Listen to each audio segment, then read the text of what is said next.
Good morning and welcome back to our Bible in a Year beginner plan, where we are following this 52-week Bible study for women, a beautiful year in the Bible. It takes scripture, puts it into weekly themes. So if you just want to hear God's word every day, just turn this on when you're getting ready or working out or having your morning time, whatever it is. It's not an in-depth Bible study or anything.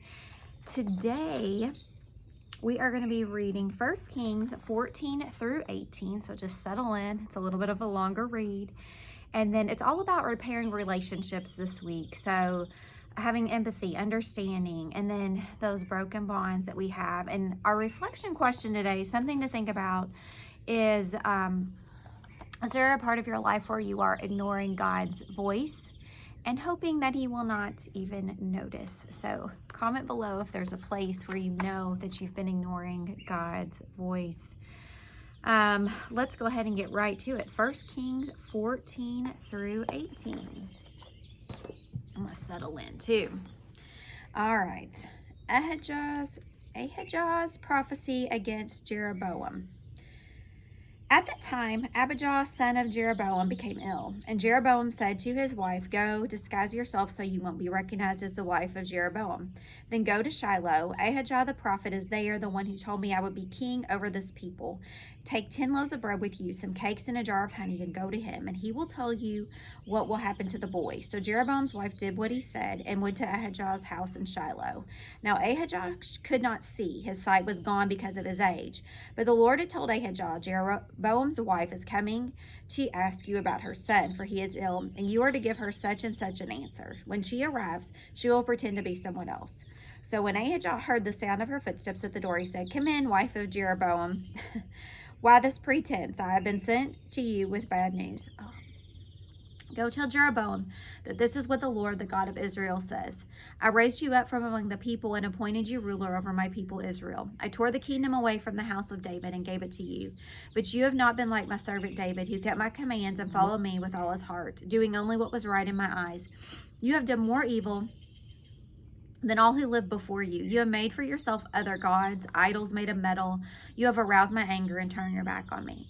Because of this, I am going to bring disaster on the house of Jeroboam. I will cut off Jeroboam, every last male in Israel, slave or free, and I will burn up the house of Jeroboam as one burns dung until it's all gone. Dogs will eat those belonging to Jeroboam who die in the city, and the birds will feed on those who die in the country. The Lord has spoken. As for you, go back home, and when you set foot in your city, the boy will die. All Israel will mourn for him and bury him. He is the only one belonging to Jeroboam who will be buried, because he is the only one in the house of Jeroboam in whom the Lord, the God of Israel, has found anything good. The Lord will raise up for himself a king over Israel who will cut off the family of Jeroboam. Even now, this is beginning to happen, and the Lord will strike Israel so that it will be like a reed swaying in the water. He will uproot Israel from this good land that he gave to their ancestors and scatter them beyond the Euphrates River, because they aroused the Lord's anger by making Asherah poles. And he will give Israel up because of the sins Jeroboam has committed, and he has caused Israel to commit. Then Jeroboam's wife got up and left and went to Tirzah. As soon as she stepped over the threshold of the house, the boy died. They buried him, and all Israel mourned for him, as the Lord had said through his servant the prophet Ahijah. The other servants of Jeroboam's reign, his wars and how he ruled, are written in the book of the annals of the king of Israel. He reigned for 22 years and then rested with his ancestors. And Nadab his son succeeded him as king.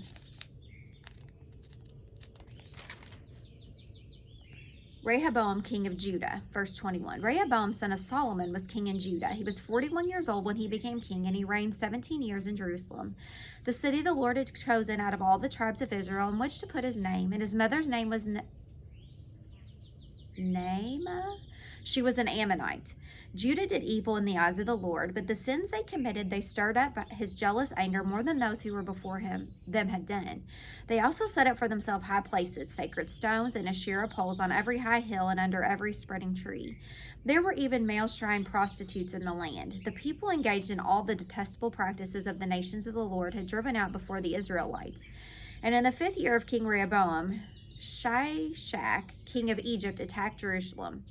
He carried off the treasures of the temple of the Lord and the treasures of the royal palace. He took everything, including all the gold shields Solomon had made. So King Rehoboam made bronze shields to replace them and assigned these to the commanders of the guard on duty at the entrance to the royal palace. Whenever the king went to the Lord's temple, the guards bore the shields, and afterward they returned them to the guard room. As for the other events in Rehoboam's reign and all he did, are they not written in the book of the annals of the king of Judah? There was continual warfare between Rehoboam and Jeroboam, and Rehoboam rested with his ancestors and was buried with them in the city of David. His mother's name was Naamah. She was an Ammonite, and Abijah, his son, succeeded him as king. Chapter 15, Abijah, king of Judah, or Abijah. I'm sure I'm not pronouncing it right. I'm sorry.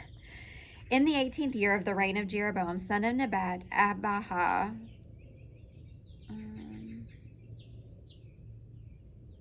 still haven't figured out how to say it, became king of Judah, and he reigned in Jerusalem for 3 years. And his mother's name was Maacah, daughter of Absalom. And he continued all the sins his father had done before him. His heart was not fully devoted to the Lord, his God, as the heart of David, his forefather, had been. Nevertheless, for David's sake, the Lord his God gave him a lamp in Jerusalem by raising up a son to succeed him and by making Jerusalem strong.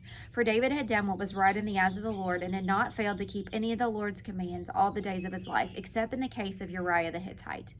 There was war between Abijah and Jeroboam throughout Abijah's lifetime. As for the other events of Abijah's reign and all he did, are they not written in the book of the annals of the king of Judah? There was war between Abijah and Jeroboam, and Abijah rested with his ancestors and was buried in the city of David. And Asa his son succeeded him as king. Verse 9, Asa, king of Judah. Asa, A-S-A. In the 20th year of Jeroboam, king of Israel, Asa became king of Judah, and he had reigned in Jerusalem 41 years, and his grandmother's name was Maacah, daughter of Absalom. Asa did what was right in the eyes of the Lord, as his father David had done, and he expelled the male shrine prostitutes from the land. He got rid of all the idols his ancestors had made. He even deposed his grandmother Maacah from her position as queen mother because she had made a repulsive image for the worship of Asherah. Asa cut it down and burned it in the Kidron Valley. Although he did not remove the high places, Asa's heart was fully committed to the Lord all his life. He brought into the temple of the Lord the silver and gold and the articles that he and his father had dedicated. There was war between Asa and Baasha, king of Israel, throughout their reign. Baasha, king of Israel, went up against Judah and fortified Ramah to prevent anyone from leaving or entering the territory of Asa, king of Judah. Asa then took all the silver and gold that was left in the treasuries of the Lord's temple and his own palace. He entrusted it to his officials and sent them to Ben-Hadad, son of Tabrimon, the son of Hezion, the king of Aram, who was ruling in Damascus. Let there be a treaty between me and you, he said, as there was between my father and your father. See, I am sending you a gift of silver and gold. Now break your treaty with Baasha, king of Israel, so he will withdraw from me. Ben-Hadad agreed with King Asa and sent the commanders of his forces against the towns of Israel. He conquered Ijon, Dan, Abel, Beth-Maachah, and all Kinnereth, in addition to Naphtali. When Baasha heard this, he stopped building Ramah and withdrew to Tirzah. Then King Asa issued an order to all Judah. No one was exempt, and they carried away from Ramah the stones and timber Baasha had been using there.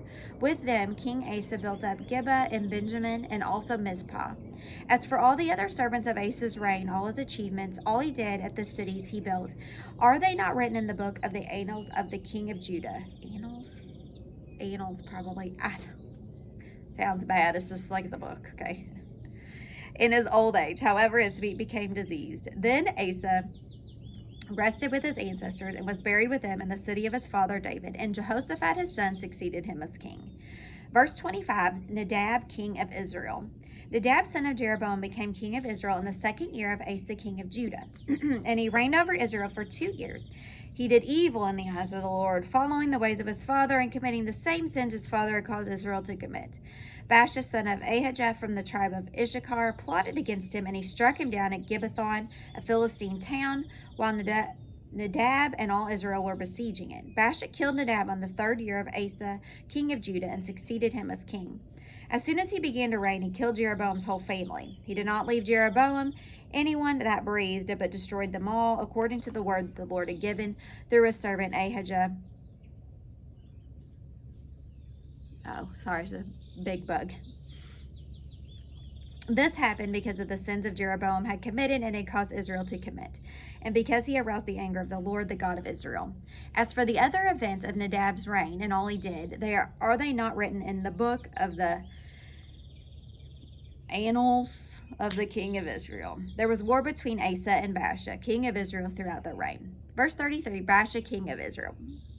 In the 3rd year of Asa, king of Judah, Baasha, son of Ahijah, became king of all Israel in Tirzah, and he reigned 24 years. He did evil in the eyes of the Lord, following the ways of Jeroboam, and committing the same sin Jeroboam had caused Israel to commit.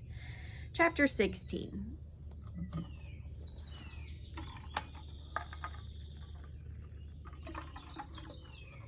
All right.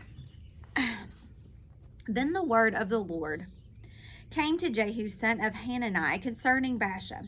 I lifted you up from the dust and appointed you ruler over my people Israel, but you followed the ways of Jeroboam and caused my people Israel to sin and to arouse my anger by their sin. So I'm about to wipe out Baasha and his house, and I will make your house like that of Jeroboam, son of Nebat. Dogs will eat those belonging to Baasha who die in the city, and birds will feed on those who die in the country.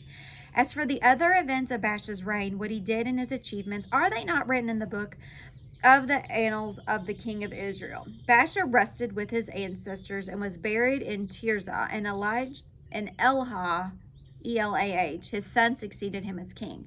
Moreover, the word of the Lord came through the prophet Jehu, son of Hanani, to Baasha and his house, because of all the evil he had done in the eyes of the Lord, arousing his anger by the things he did, becoming like the house of Jeroboam, and also because he destroyed it. Verse 8, Elah, king of Israel. In the 26th year of Asa, king of Judah, Elah, son of Baasha, became king of Israel, and he reigned in Tirzah 2 years. Zimri, one of his officials, who had commanded on half his chariots, plotted against him. Elah was in Tirzah at the time, getting drunk in the home of Arza, the palace administrator at Tisra. Zimri came in, struck him down, and killed him in the 27th year of Asa, king of Judah. Then he succeeded him as king. As soon as he began to reign and was seated on the throne,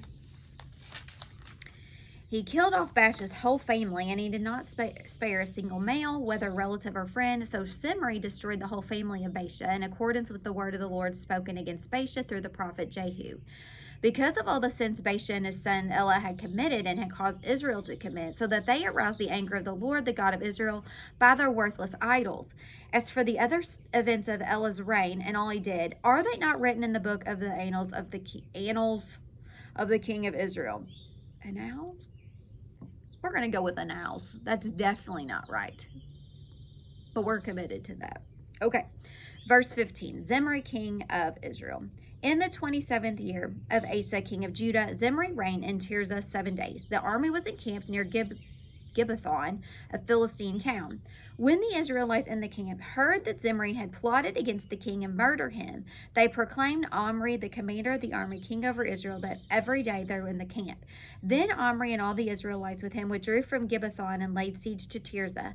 When Zimri saw that the city was taken, he went to the citadel of the royal palace and set the palace on fire around him, and so he died, because of the sins he had committed, doing evil in the eyes of the Lord, and following the ways of Jeroboam, and committing the same sin Jeroboam had caused Israel to commit. As for the other events in Zimri's reign and the rebellion he carried out, are they not written in the book of the annals of the king of Israel? Verse 21, Omri, king of Israel. Then the people of Israel will split into 2 factions, half supported Tibnon, son of Ginath, for king, and the other half supported Omri. But Omri's followers proved stronger than those of Tibni, son of Ginath, so Tibni died, and Omri became king. In the 31st year of Asa, king of Judah, Omri became king of Israel, and he reigned 12 years, 6 of them in Tirzah. And he brought the hill of Samaria from Shamir for 2 talents of silver, and built a city on the hill, calling it Samaria, after Shamir, the name of the former owner of the hill. But Omri did evil in the eyes of the Lord, and sinned more than all those before him, and he followed completely the ways of Jeroboam, son of Nebat, committing the same sin Jeroboam had caused Israel to commit, so that they aroused anger in the Lord, the God of Israel, by their worthless idols. As for the other events of Omri's reign, what he did and all the things he achieved, are they not written in the book of the annals of the king of Israel? Omri rested with his ancestors and was buried in Samaria, and Ahab his son succeeded him as king. Verse 29, Ahab becomes king of Israel. In the 38th year of Asa, king of Judah, Ahab, son of Omri, became king of Israel, and he reigned in Samaria over Israel 22 years. Ahab, son of Omri, did more evil in the eyes of the Lord than any of those before him, and he not only considered it trivial to commit the sins of Jeroboam, son of Nebat, but he also married Jezebel, daughter of Ethabel, king of the Sidonians, and began to serve Baal and worship him. He set up an altar for Baal in the temple of Baal that he built in Samaria. Ahab also made an Asherah pole and did more to arouse the anger of the Lord, the God of Israel, than did all the kings of Israel before him. In Ahab's time, Hill of Bethel rebuilt Jericho. He laid its foundation on the cost of his firstborn son Abiram, and he set up its gates at the cost of the youngest son Segub, in accordance with the word of the Lord spoken by Joshua son of Nun. Chapter 17. Elijah announces a great drought. Now Elijah the Tishbite from Tishbe in Gilead said to Ahab, As the Lord the God of Israel is, whom I serve, there will be neither dew nor rain in the next few years except at my word. What did I say? Elijah. This happened to me the other day. I started trying to break all these names apart, and then one that I know, it act like I've never seen it before. Okay. Then the word of the Lord came to Elijah. Leave here, turn eastward, and hiding in the Kerith ravine east of the Jordan. You will drink from the brook, and I have directed the ravens to supply you with food there.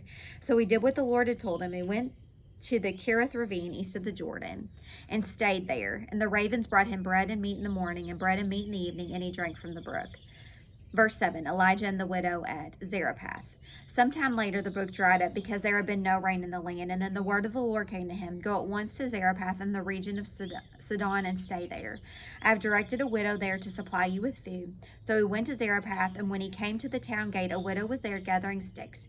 And he called to her and asked, Would you bring me a little water in a jar so I may have a drink? And as she was going to get it, he called, And bring me, please, a piece of bread. As surely as the Lord your God lives, she replied, I don't have any bread, only a handful of flour in a jar, and a little olive oil in a jug. I'm gathering a few sticks to take home and make a meal for myself and my son, that we may eat it and die. Elijah said to her, Don't be afraid. Go home and do as you have said.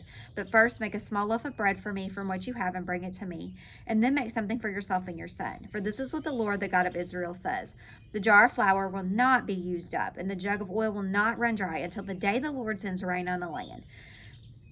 She went away and did as Elijah had told her. So there was food every day for Elijah and for the woman and her family.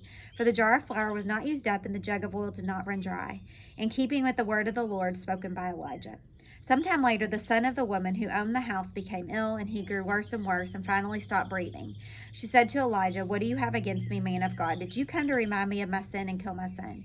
Give me your son, Elijah replied. And he took him from her arms, carried him to the upper room where he was staying, and laid him on his bed. And then he cried out to the Lord, Lord my God, have you brought tragedy even on this widow I am staying with, by causing her son to die? Then he stretched himself out on the boy three times, and cried out to the Lord, Lord my God, let this boy's life return to him. The Lord heard Elijah's cry, and the boy's life returned to him, and he lived. Elijah picked up the child and carried him down from the room into the house, and he gave him to his mother and said, Look, your son is alive. Then the woman said to Elijah, Now I know that you are a man of God, and that the word of the Lord from your mouth is the truth.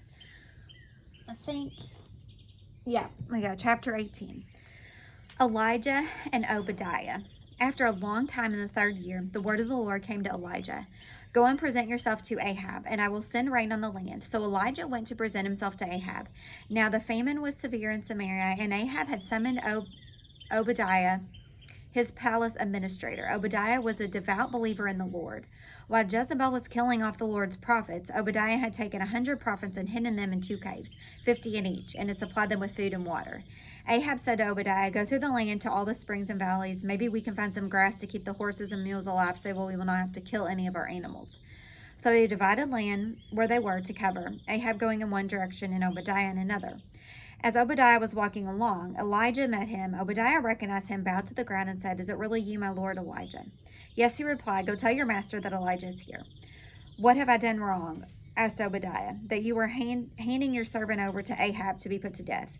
As surely as the Lord your God lives, there is not a nation or kingdom where my master has not sent someone to look for you. And wherever a nation or kingdom claimed you were not there, he made them swear they could not find you. But now you tell me to go to my master and say, Elijah is here. I don't know where the Spirit of the Lord may carry you when I leave. If I go and tell Ahab and he doesn't find you, he will kill me. Yet I, your servant, have worshipped God since youth. Haven't you heard, my Lord, what I did while Jezebel was killing the prophets of the Lord? I hid under 100 of the Lord's prophets in 2 caves, 50 in each, and supplied them with food and water. And now you tell me to go to my master and say, Elijah is here. He will kill me. Elijah said, as the Lord Almighty lives, whom I serve, I will surely present myself to Ahab today. Verse 16, Elijah on Mount Carmel. So Obadiah went to meet Ahab and told him, and Ahab went to meet Elijah. And when he saw Elijah, he said to them, is that you, you troubler of Israel? I have not made trouble for Israel, Elijah replied, but you and your father's family have. You have abandoned the Lord's commands and have followed the Baals. Now summon the people from all over Israel to meet me out on Mount Carmel, and bring the 450 prophets of Baal and the 400 prophets of Asherah who eat at Jezebel's table. So Ahab sent word throughout all Israel and assembled the prophets on Mount Carmel. Elijah went before the people and said, how long will you waver between two opinions? If the Lord is God, follow him, but if Baal is God, then you follow him. But the people said nothing. Then Elijah said to them, I am the only one of the Lord's prophets left, but Baal has 450 prophets. Get 2 bulls for us. Let Baal's prophets choose one for themselves, and let them cut it into pieces, and put it on the wood, but not set fire to it. I will prepare the other bull, and put it on the wood, but not set fire to it. Then you call on the name of your God, and I will call on the name of the Lord. And the God who answered, by fire, he is God. Then all the people said, what you say is good. Elijah said to the prophets of Baal, choose one of the bulls and prepare it first, since there are so many of you. Call on the name of your God, but do not light the fire. So they took the bull given them and prepared it. Then they called on the name of Baal from the morning till noon. Baal, answer us, they shouted. But there was no response. No one answered. And they danced around the altar they had made. At noon, Elijah began to taunt them. Shout louder, he said. Surely he is a god. Perhaps he is in deep thought, or busy, or traveling. Maybe he's sleeping and must be awakened. So they shouted louder and slashed themselves with swords and spears, as was their custom, until their blood flowed. Midday passed, and they continued their frantic prophesying until the time for the evening sacrifice. But there was no response. No one answered. No one paid attention. Then Elijah said to all the people, come here to me. And they came to him, and he repaired the altar of the Lord, which had been torn down. Elijah took 12 stones, one for each of the tribes descending from Jacob, to whom the word of the Lord had come, saying, your name shall be Israel. With the stones he built an altar in the name of the Lord, and he dug a trench around it large enough to hold 2 sheaths of seed. He arranged the wood, cut the bulls into pieces, and laid it on the wood. Then he said to them, fill 4 large jars with water, and pour it on the offering and on the wood. Do it again, he said, and they did it again. Do it a 3rd time, he ordered, and they did it a 3rd time. The water ran down around the altar and even filled the trench. At the time of the sacrifice, the prophet Elijah stepped forward and prayed, Lord, the God of Abraham, Isaac, and Jacob, let it be known today that you are God in Israel, and that I am your servant and have done all these things at your command. Answer me, Lord, answer me, so these people will know that you, Lord, are God, and that you are turning their hearts back again. Then the fire of the Lord fell and burned up the sacrifices, the wood, the stones, and the soil, and it also licked up the water in the trench. And when all the people saw this, they fell prostrate and cried, the Lord, he is God, the Lord, he is God. Then Elijah commanded them, seize the prophets of Baal, don't let anyone get away. They seized them, and Elijah had them brought down to Kishon Valley, and slaughtered there. And Elijah said to Ahab, go, eat and drink, for there is the sound of a heavy rain. So Ahab went off to eat and drink, but Elijah climbed to the top of Carmel, bent down to the ground, and put his face between his knees. Go and look toward the sea, he told his servant. And he went up and looked. There was nothing there, he said. 7 times Elijah said, go back. The 7th time the servant reported, a cloud as small as a man's hand is rising from the sea. So Elijah said, go and tell Ahab, hitch up your chariots and go down before the rain stops you. Meanwhile, the sky grew black with clouds. The wind rose. A heavy rain started falling, and Ahab rode off to Jezreel. The power of the Lord came on Elijah, and tucking his cloak into his belt, he ran ahead of Ahab all the way to Jezreel. Wow. All right. Well, that is it for today's reading. Tomorrow we will be continuing to talk about repairing relationships, but we're going to be reading in Psalms tomorrow. So I hope you guys have a great rest of your day, and I will see you all tomorrow morning. Bye.